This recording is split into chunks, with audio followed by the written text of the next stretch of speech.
이 시간 우리 성서 행복한 교회에 오신 모든 분들에게 하나님의 신령한 복이 임하기를 소망합니다. 올해는 유난히 우리나라가 많이 가물었는데 최근에 비가 많이 와서 그나마 좀 낫고 더운 날씨도 조금씩 이제 가는 세월 앞에 지나가는 것 같습니다. 우리가 비를 기다리고 하는 것은 사람에게 꼭 물이 필요하기 때문인데요. 오늘은 그 물 이야기를 좀 할까 합니다. 어떤 사람, 특별히 저의 경우에는 물보다 밥이 더 소중하다 하는 생각이 들기도 하는데, 실제로 사람의 생명에는 밥보다 물이 더 중요하다고 합니다. 그래서 밥은 40일 정도 굶어도 인간의 한계가 40일 정도 되지만, 물은 인간의 한계가 3일 정도다고 이야기합니다. 그래서 물은 사람에게 굉장히 큰 영향을 미치고 건강과 생명에 매우 소중한 가치를 지니고 있습니다. 그래서 사람들은 이 물을 자주 마셔야 되고, 또 어떤 사람은 물을 마시면 피부도 고와진다라고 이야기하는데, 물은 매우 소중합니다.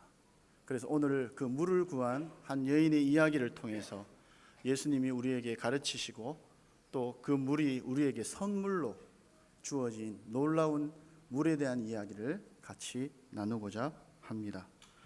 본문을 읽었는데요.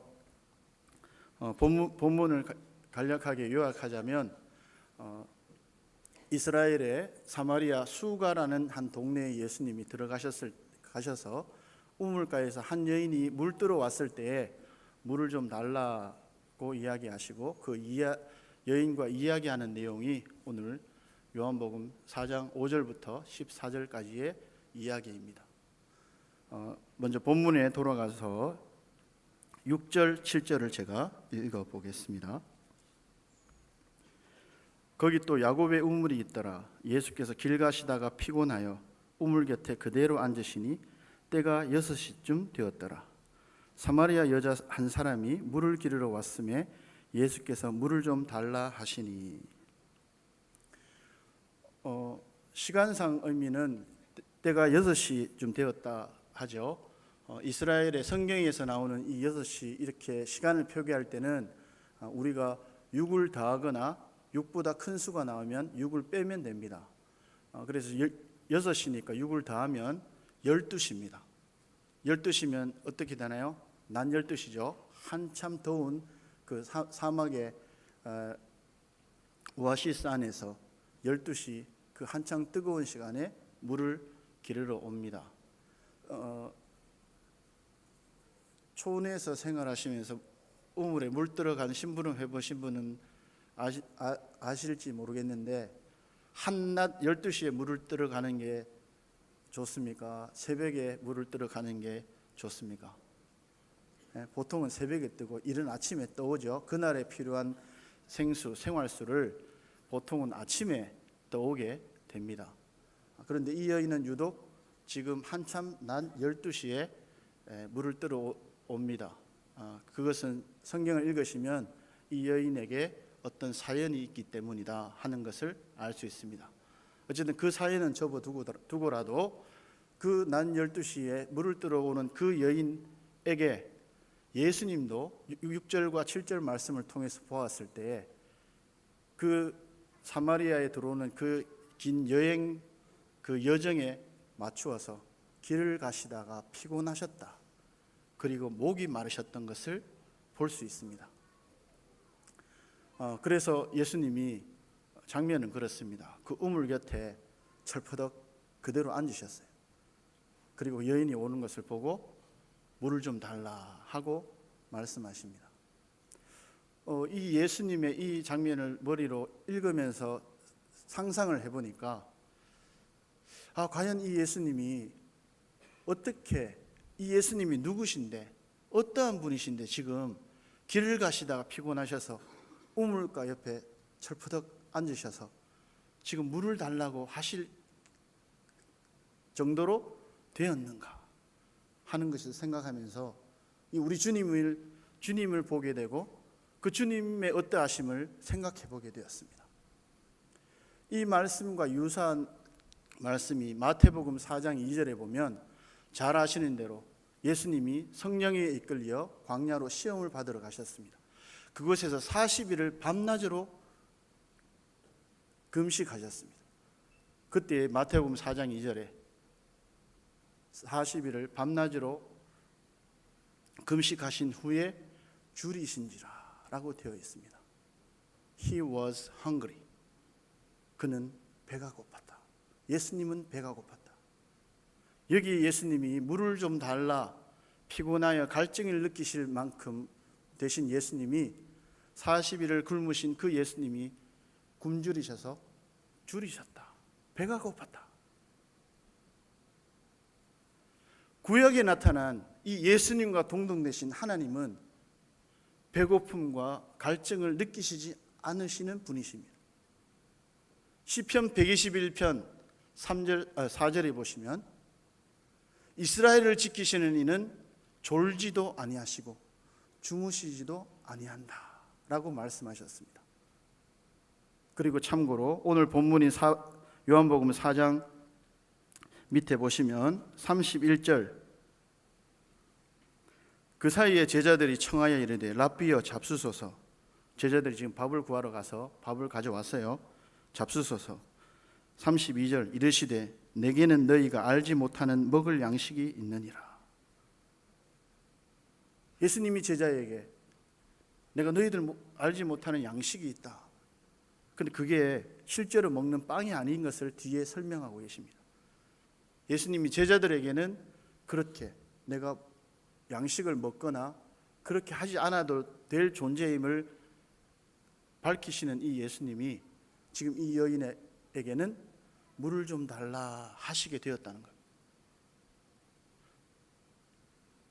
요한복음 1장 14절에 보시면 말씀이 육신이 되어 우리 가운데 거하심에 우리가 그의 영광을 보니 아버지의 독생자의 영광이요 은혜와 진리가 충만하더라 하신 분이 오늘 길을 가시다 피곤하여 우물가에 앉으신 그 예수님이십니다. 골로새서 2장에서 그에게는 신성의 모든 충만이 육체 가운데 거하신다 고 말씀하셨던 그 예수님이 이 우물가에 지금 피곤하여서 물을 달라 하시는 그 예수님이십니다. 절대 목마를 수 없고 절대 굶주릴 수 없고 절대 주무시거나 졸지도 아니하실 그 하나님이 지금 한 사람 한 여인 앞에 굶주리시고 목마르신 모습으로 물을 좀 달라 하실 만큼 되셨다는 거예요. 이 예수님을 볼 때 이 예수님은 많은 성경의 증거대로 예수님은 하나님과 동등되신 분이십니다. 예수님은 하나님이십니다. 그러면서도 이 땅에 사람의 모습으로 오셨을 때 그 예수님은 또 철저하게 완전한 사람이셨습니다. 그것을 조화롭게 완벽하게 증거하고 있는 성경 말씀을 한 군데 찾겠습니다. 빌립보서입니다. 너무나도 유명하고 잘 아시지만 신약 320페이지 빌립보서 2장입니다. 6절과 8절 같이 읽겠습니다.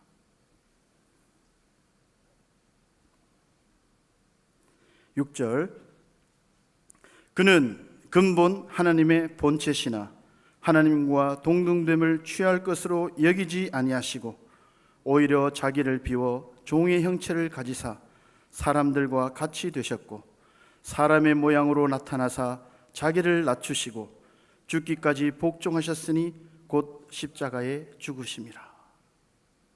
예수님은 누구시라고요? 하나님의 본체이시다. 예수님은 누구시라고요? 하나님과 동등되시다.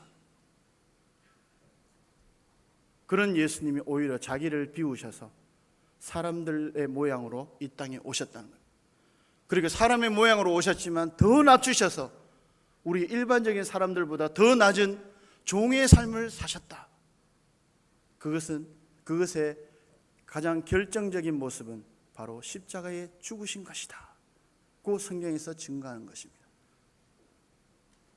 오늘 물을 뜨러오는 그 한 여인 앞에 하나님이신 그 예수 그리스도가 길을 가시다 피곤하여서 목마른 모습으로 그 여인 앞에 서 계신 것입니다.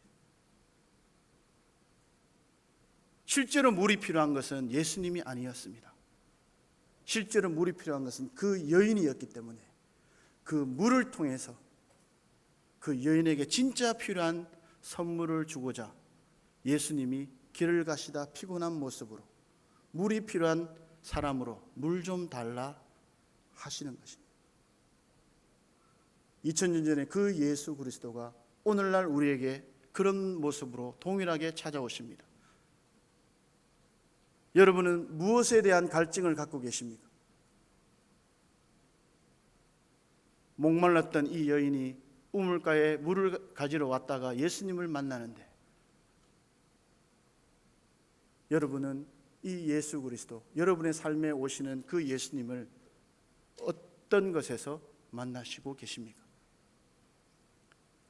예수님은 그 여인에게 정확한 필요를 아시고 물 좀 달라 하셨습니다.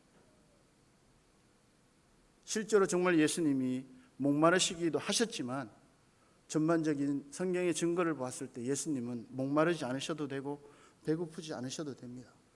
그러나 사람으로 오셨던 그 예수님이 우리와 동일하게 목마름과 배고픔을 느끼시고 그것조차도 우리에게 가르치실 때에 하나님의 나라를 가르치시는 도구로 쓰셨다 하는 것을 알 수 있습니다. 그래서 이것을 생각할 때 이 예수님이 얼마나 존중스럽고 존경스럽고 경외하는 마음이 생기는지 모릅니다. 이 예수님을 볼 때 예수님 굳이 이렇게 굶주리셔야 되셨나요? 예수님 굳이 이렇게 목마르셔야 되셨나요? 저를 위해 그렇게 하셨군요. 주님 참 감사합니다는 마음이 생겨요. 우리가 읽었지만 제자들에게 나는 너희들이 알지 못하는 양식이 있다라고 말씀하셨잖아요. 목마름도 마찬가지입니다. 그러나 물을 가지러 온 그 여인에게 이 물을 통하여 하나님 나라를 가르치고 그 하나님 나라를 선물로 주시고자 물 좀 달라 하신 예수님을 생각해 보게 되었습니다. 또한 이 여인의 고백을 통해서 예수님이 어떤 분이신가를 또 한 번 깨닫게 되었는데 9절 말씀을 보시겠습니다. 사마리아 여자가 이르되 당신은 유대인으로서 어찌하여 사마리아 여자인 나에게 물을 달라 하나이까 하니 이는 유대인이 사마리아인과 상종하지 아니함이로라. 유대인과 사마리아인은 사실은 같은 민족입니다. 그런데 과거의 역사로 말미암아 우리가 남과 북이 같은 민족인데도 갈리어져서 살고 있는 오늘날 우리 대한민국처럼 이스라엘도 유대인과 사마리아인이 서로 구분지어서 살고 있어서 유대인들은 사마리아인들을 상종하지 않았습니다. 유대인들 자기는 그나마 하나님의 백성으로 정통성을 지키고 있었는데 사마리아 저 사람들은 이미 이방인 민족들과 섞여서 저들은 유대인이 아니야, 이스라엘 사람들이 아니야, 심지어 성경에는 개로 여겼습니다. 몹시 불쾌했습니다. 서로 대화하지 않았습니다. 그런데 유대인의 왕의 혈통으로 오신 예수 그리스도가 이 여인에게 물 좀 달라 하고 말을 했다. 그 여인이 깜짝 놀라서 어떻게 유대인인 당신이 나오고 사마리아인 나오고 말을 하실 수가 있냐, 대화를 하실 수 있나 하고 놀란 거죠. 이 모습을 통해서도 하나님과 우리가 상종할 수 있는 사람이 아닌데 하나님이신 예수 그리스도가 죄인인 우리를 위해서 찾아오신 장면을 생각할 수 있습니다. 거룩하신 그 하나님 앞에 지금 대화하고 있는 상대가 되는 죄인인 한 사람을 볼 수 있는 것입니다. 이 모습을 통해서 저에게 너무너무 은혜가 되었습니다. 이 수가의 우물에 물을 떠오르는 이 여인이 누구인가? 그게 바로 나였구나. 물 좀 달라 할 때 그에게 유대인이시면서 어떻게 저에게 대화하시나요? 하고 묻고 대답하고 있는 그 여인이 여기 앉아 계신 우리 성도님들 한 명 한 명 한 명이구나 하는 것을 생각해 볼 수 있습니다. 이 예수님이 사마리아 이 수가로 들어오셔서 그 여인을 만나러 이곳에 오신 겁니다. 하나님이 우리를 구원하기 위하여 보내신 하나님의 아들 예수 그리스도가 죄인인 우리를 구원하시기 위하여 하나님의 보좌를 버리고 이 땅에 오셔서 사람들과 같이 되셨고 사람보다 더 낮아진 종의 형체, 종의 삶을 사셨다. 이것이 오늘 이 본문의 5절과 9절에서 이 우물가의 한 여인을 만나는 예수님을 통해서 얻을 수 있는 교훈이었다 하는 것입니다. 우리 예수님이 그러신 분입니다. 여러분 한 명 한 명을 구원하시기 위해서 이 땅에 사람으로 오셔서 십자가를 지시고 우리 모든 사람들, 이곳에 앉아 계신 모든 성도님들의 죄를 사하시고 하나님의 선물을 주시고자 찾아오셨던 예수님이십니다. 그래서 오늘 이 수가의 이 여인을 통해서 이 여인이 바로 나구나 하는 마음으로 이 예수님을 발견하시기를 간절히 소망합니다.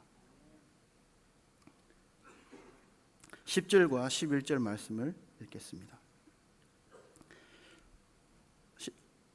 예수께서 대답하여 이르시되 네가 만일 하나님의 선물과 또 내게 물 좀 달라는 이가 누구인 줄 알았더라면 네가 그에게 구하였을 것이요 그가 생수를 내게 주었으리라.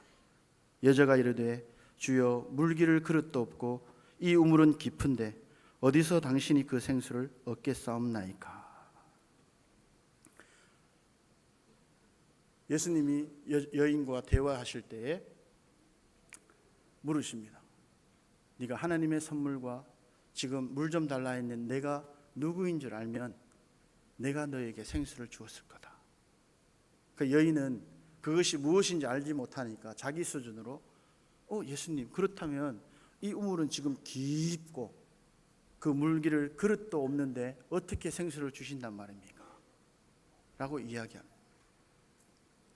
이 여인의 한 표현, 우물은 깊고 물기를 그릇도 없다 하는 표현을 통해서 저는 두 가지를 생각해 보았습니다.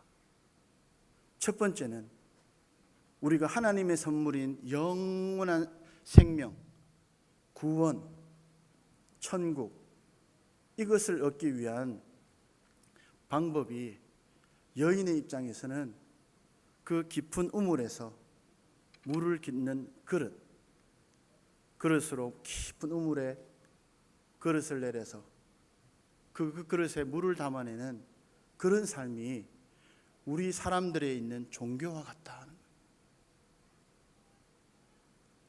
자기에 있는 갈증, 삶의 갈증들, 심지어 하나님 나라에 가기 위해서 깊은 우물에 그릇을 내리고 그 깊은 우물에서 물을 끌어올려서 그 물을 마시려고 하는 선한 행위와 사람들의 그 노력, 그것이 정말 사람들의 갈증을 없애는가?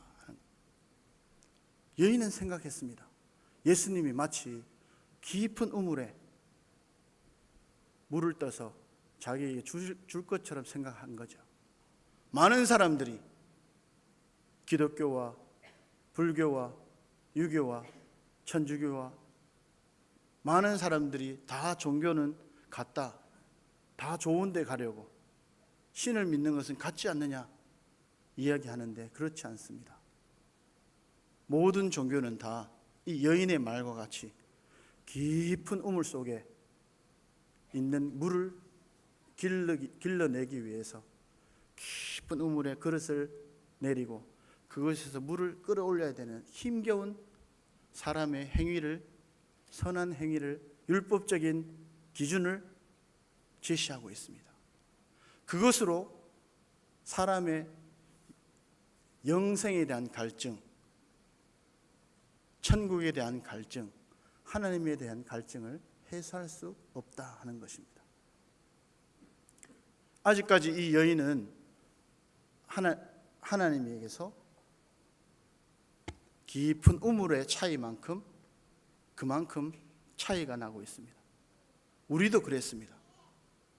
하나님과 우리 사이가 깊은 우물만큼이나 하나님을 만나기에 너무너무 차이가 심했습니다. 그걸 좀 좁혀보고자 사람들이 물기를 그릇을 만든 것이 종교다 하는 것이 지금 제가 드리는 말씀입니다. 그 깊은 우물에서 무언가 생수를 건지기 위해서 노력하는 사람들의 삶의 모습, 종교적인 행위들이 다 이 여인의 말과 같다 하는 것입니다. 그것이 첫 번째였고요. 두 번째는 이 여인의 날마다 물을 길러야 되는 12시에 한낮에 물을 길러 깊은 우물에 물기를 그릇을 들이우고 물을 길러야 되는 그 여인의 고달픈 인생이 마치 오늘날 우리의 현대인들의 고달픈 인생살이와 같다 하는 것이 두 번째 교훈입니다. 먼저 첫 번째, 물 깊은 우물에 그릇을 들이우고 끌어올려야 되는 그 여인의 대답에 하나님은 하나님의 선물과 그 물 좀 달라는 이가 누구인 줄 알면 그 생수를 선물로 내게 줄 거다 라고 말씀하십니다. 하나님의 선물인 영생은 우리에게 깊은 우물에 그릇을 내리고 퍼올려야 되는 종교의 삶이 결코 아닙니다. 하나님의 선물로 우리에게 주어지는데 성경에서 명확하게 우리에게 하나님의 선물로 오는 하나님의 구원, 영원한 생명은 하나님의 선물인 것을 증거하는 대표적인 구절이 있습니다. 뒤로 좀 넘기셔서 에베소서 2장을 찾아보시겠습니다.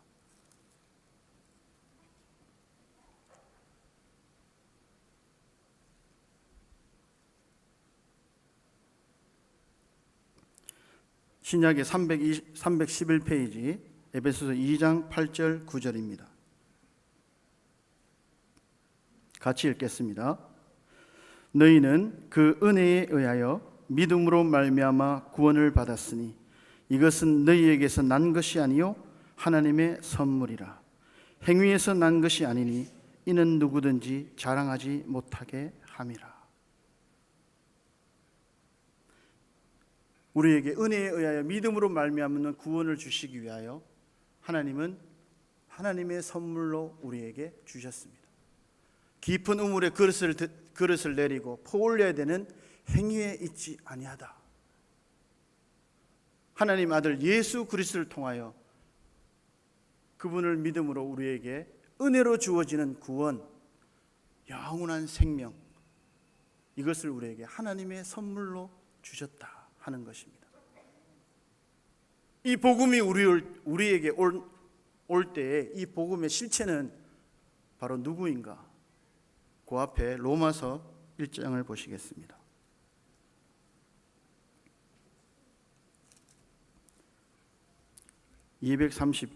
신약의 239페이지 로마서 1장 2절 4절 역시 같이 읽겠습니다.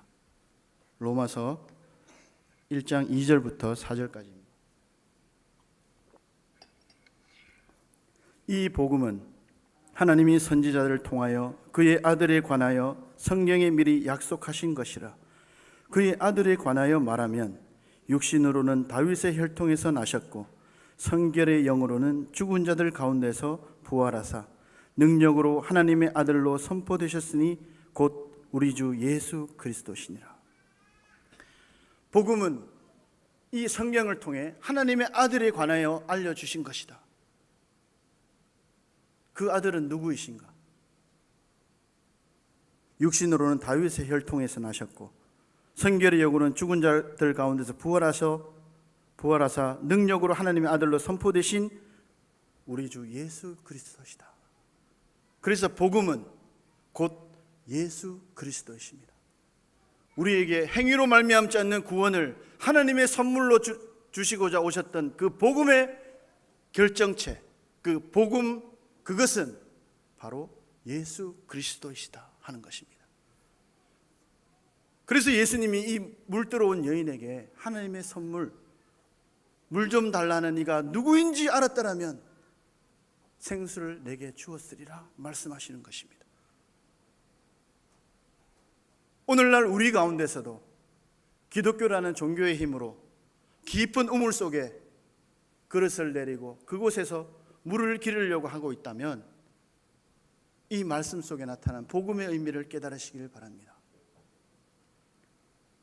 복음이신 예수 그리스도가 우리에게 하나님의 선물로 영원한 생명을 주시고자 이 땅에 오신 분이십니다.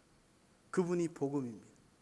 그분을 영접하고 그분이 나를 위해서 행하신 일을 깨닫고 믿게 될 때에 행위에서 나는 것이 아니라 영원한 생명이 우리에게 은혜로 하나님의 선물로 주어진다 하는 것입니다. 이것이 깊은 우물에 물기를 그릇도 없었던 그 여인에게 주어진 첫 번째 하나님의 선물에 대한 교훈이고요. 두 번째 제가 생각한 이 하나님의 선물 두 번째 교훈은 아까 말씀드린 대로 우리의 인생살이가 깊은 우물 속에 그릇을 내리고 퍼올려야 되는 고달픈 인생과 같다. 그것을 예수님이 이해하고 계신다 하는 것입니다. 여러분의 인생이 마치 오늘날 우리의 삶이 깊은 우물 속에 물을 끌어올려야 되는 고달픈 인생이 아니십니까? 우리 형님들 가정을 책임지고 생계를 유지하기 위해서 이 생계의 갈증을 해결하기 위해서 얼마나 많은 사람들에게 굽신거려야 되고 성질대로 하지 못하고 욱하는 마음을 죽여야 되고 깊은 우물 속에 그릇을 내리고 퍼올려야 되는 고달픈 인생을 사셔야 됩니다. 오늘날 우리 학생들 얼마나 공부하느라 깊은 정보와 책 속에서 지식과 정보를 얻기 위해서 깊은 우물 속에 그릇을 들이우고 그것을 퍼올리기 위해서 우리 학생들은 또 얼마나 고달픈 학업을 해야 되는지 예수님이 알고 계신다는 거예요. 우리 자매님들의 인생 또한 얼마나 고달픈 인생을 깊은 우물 속에 그릇을 내리고 그곳에서 남편과 아이들 또는 인생을 살아가기 위해서 인생의 갈증들을 깊은 우물 속에 그릇을 내리고 퍼올려야 되는 그 고달픈 인생을 예수님이 알고 계신다 하는 겁니다. 그런데 정말 거의 완벽한 인생을 살았던 한 사람이 우리에게 이런 인생이 얼마나 하나님의 선물인가를 교훈해 주고 있습니다. 전도서인데요, 구약에 있습니다. 성경의 가운데가 거의 시편이고 시편에 조금 오른쪽으로 가시면 전도서가 나옵니다. 전도서 3장 말씀을 찾아보겠습니다. 구약의 948페이지.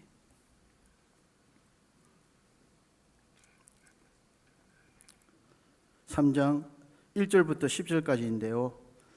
먼저 제가 빠르게 읽어보겠습니다.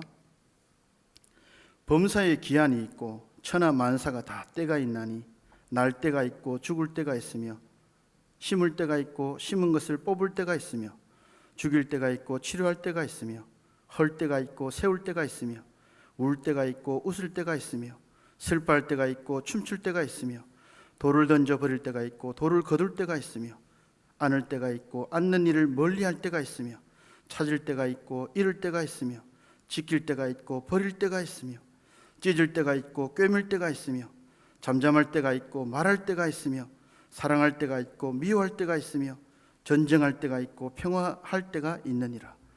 일하는 자가 그의 수고로 말미암아 무슨 이익이 있으랴.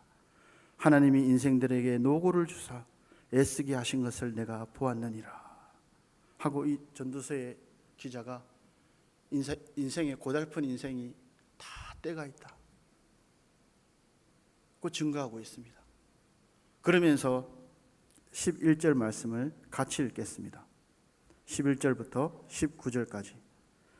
하나님이 모든 것을 지으시되 때를 따라 아름답게 하셨고 또 사람들에게는 영혼을 사모하는 마음을 주셨느니라. 그러나 하나님이 하시는 일의 시종을 사람으로 측량할 수 없게 하셨도다. 사람들이 사는 동안에 기뻐하며 선을 행하는 것보다 더 나은 것이 없는 줄을 내가 알았고 사람마다 먹고 마시는 것과 수고함으로 낙을 누리는 그것이 하나님의 선물인 줄도 또한 알았도다. 영원한 생명을 하나님의 선물로 받은 인생은 그렇지 못할 때, 울 때와 웃을 때, 심을 때와 거둘 때, 사랑할 때, 미워할 때, 다 그런 때, 예수님 없이 영원한 생명이 없을 때는 그 인생 자체가 고달프게 느껴지지만 예수님을 믿고 영원한 생명을, 영혼을 마음속에 둔 사람에게는 이것이 다 때에 따라 지나가는구나. 이런 때를 주님이 나에게 아름답게 여기셔서 견디게 하시는구나. 이럴 때도 하나님의 선물로 내게 주어지는 것이구나 하는 것을 깨달으면 하나님의 선물로 기쁜 삶을 살 수 있다 하는 것이 교훈입니다. 우리의 고달픈 인생이 깊은 우물에서 물을 길어야 되는 우리 현대인들의 삶을 예수님이 아십니다. 어쩌면 이런 고달픈 인생의 이런 인생의 쓴맛, 단맛 이런 것들도 이 땅에서만 우리가 맛볼 수 있지 영원한 천국에 가서는 누릴 수 없는 인생의 맛입니다.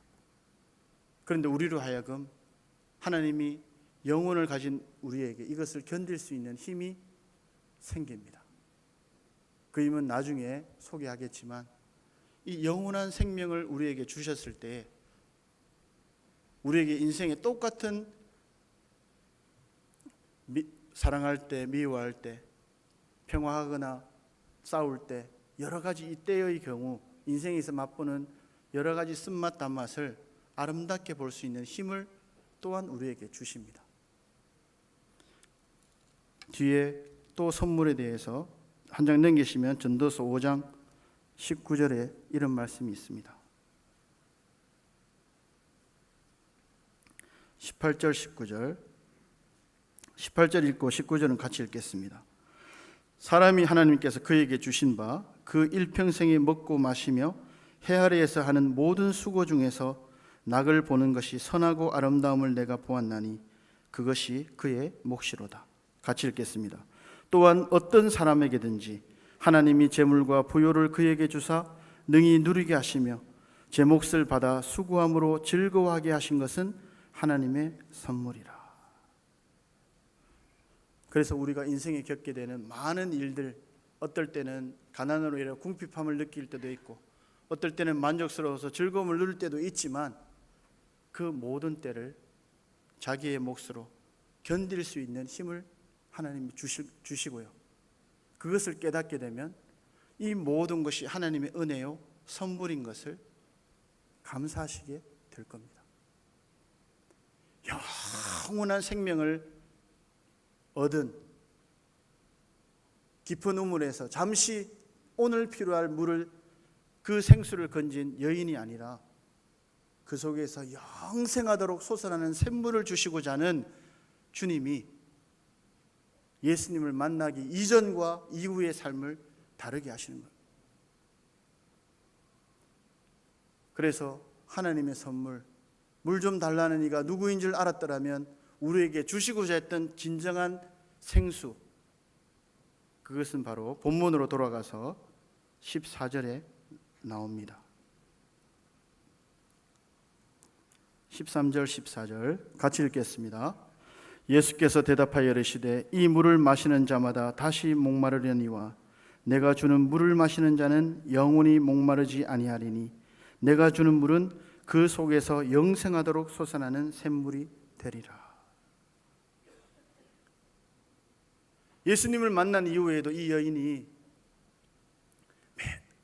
깊은 우물에 그릇을 들이우고 물을 올려야 되는 고달픈 인생을 여전히 살아야 했다면, 이 여인은 예수님을 만나고도 여전히 우울하고 슬퍼할 수밖에 없었을 것입니다.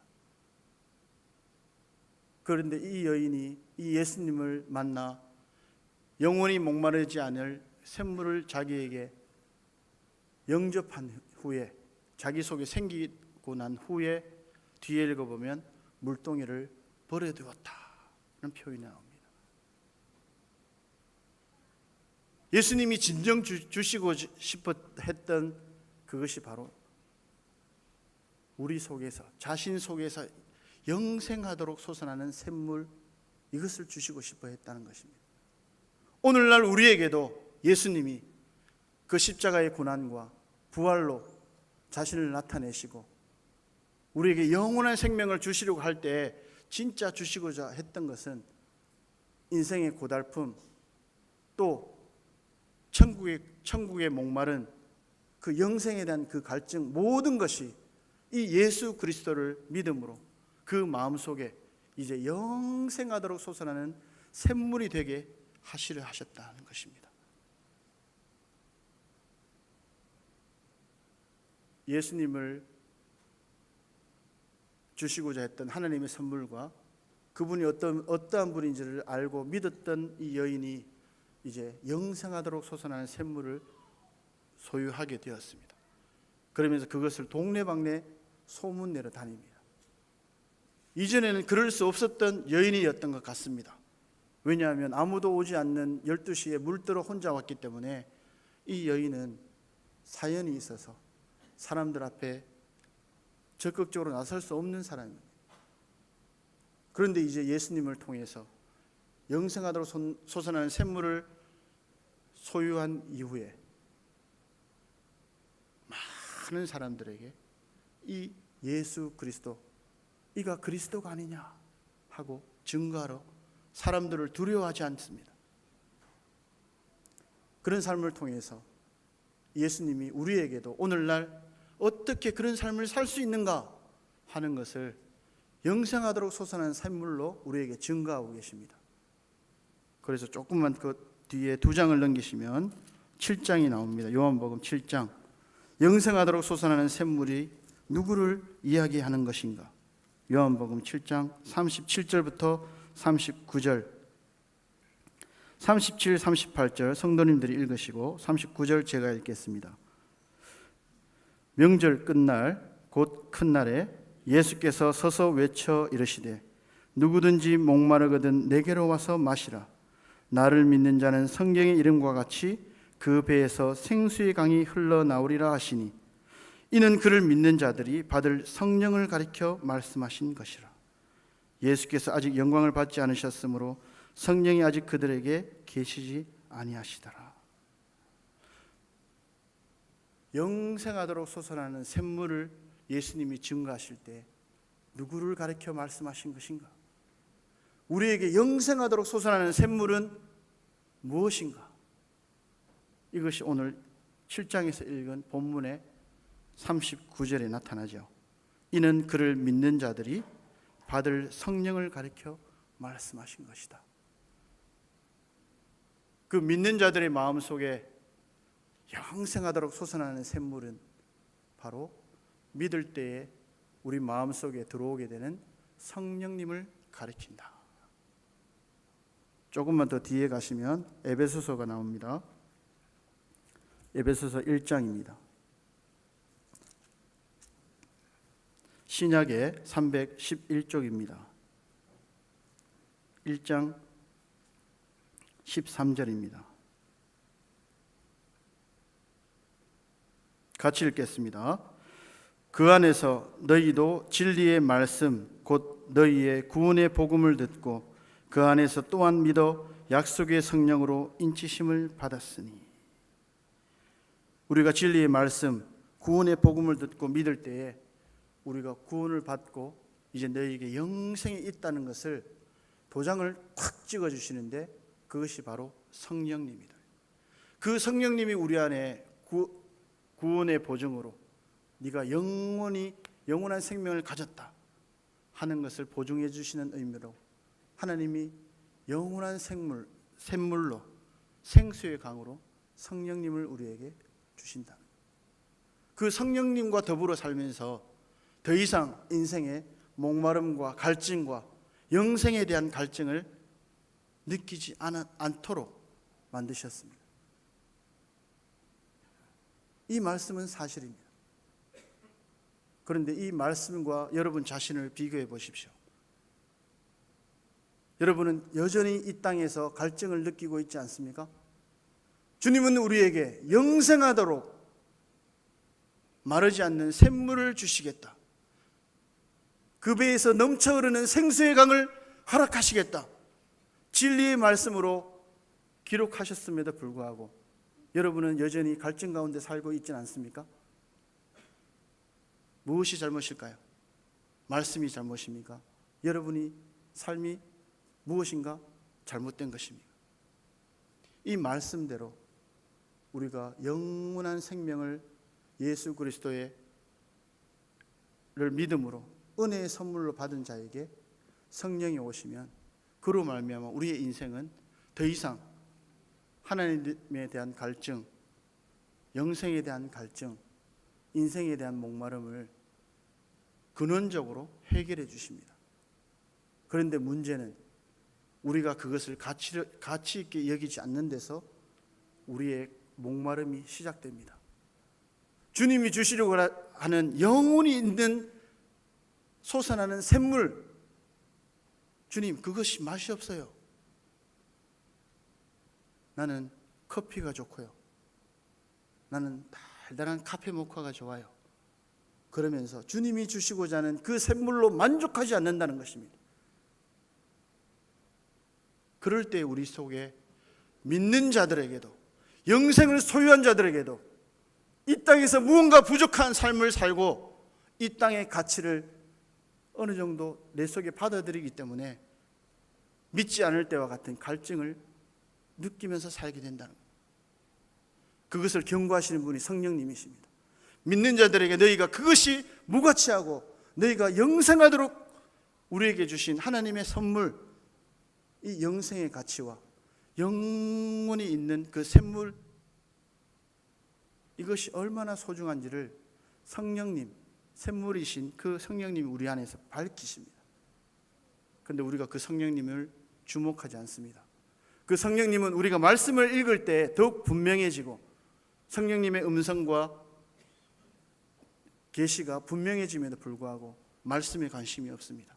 그 말씀대로 행하고자 하는 것에 관심이 없습니다. 그리고 그 말씀대로 교회 안에서 권고하고 가르치고 배우고 익히는데 주저합니다. 그러할 때 우리가 영생하도록 있는 샘물을 잃어버릴 수 있습니다. 성령님이 우리 안에서 일으키는 소욕들을 잃어버릴 수 있습니다. 우리가 우리 안에 계신 성령님, 그 영원한 샘물을 자주 마시고 그 성령님과 자주 사랑의 관계, 그분과 친한 관계를 형성하게 되면 주님이 진짜 우리에게 주시고자 했던 영원히 목마르지 않는 삶을 살게 되는 것입니다. 그런데 우리가 그렇지 않기 때문에 영원한 샘물로 우리에게 주신 성령, 그분의 가치를, 그분의 말씀을, 그분의 계시를, 그분의 교훈을 하찮게 여기고 무시하고 들으려 하지 않기 때문에 우리는 여전한 인생의 목마름을 가지게 될 수 있다는 것입니다. 우리 성서행복한교회 성도님들, 하나님의 선물로 예수 그리스도가 이 땅에 오셔서 우리를 영원히 목마르지 않는 생수를 우리에게 이미 주셨고 그 사실을 성령을 통하여 우리에게 깨닫게 해주셨습니다. 그 성령님이 우리 안에서 영원하도록 함께 하십니다. 그 성령님 안에서 여러분이 영생하도록 있는 샘물을 날마다 마시고 인생에서 이제 하나님을 인해서 기쁘게 인생에서 견뎌야 될 여러 가지 고난의 때, 즐거움의 때, 행복한 때, 불행한 때, 그 모든 때들을 이 성령님과 함께 하시면서 이런 것도 다 하나님의 선물로 견디라고 주신 하나님의 때인구나 생각하고 성령님과 동행하시며 목마르지 않는 삶을 사시기를 간절히 소망합니다. 이 시간 다 함께 일어나셔서 잠시 기도하겠습니다.